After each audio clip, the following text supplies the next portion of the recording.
বিভিন্ন ধর্মাবলম্বী মানুষ বসবাস করলেও দীর্ঘদিন ধরে তারা একসূত্রে বাঁধা রয়েছেন।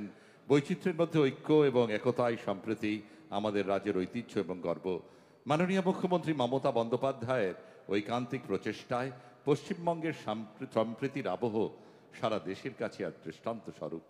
তথ্য সংস্কৃতি দপ্তর আয়োজিত এই সম্প্রীতির পদযাত্রায় বিভিন্ন ধর্মাবলম্বী মানুষ সহ অংশ নিয়েছেন বাউল, খোল, কীর্তন, ভাওয়াইয়া, ছৌ, আদিবাসী নৃত্য প্রভৃতি লোকশিল্পীরা। রয়েছেন রাজবংশী, সাঁওতাল, মতুয়া, বাগদি, বাউরি প্রমুখ সম্প্রদায়ের মানুষ।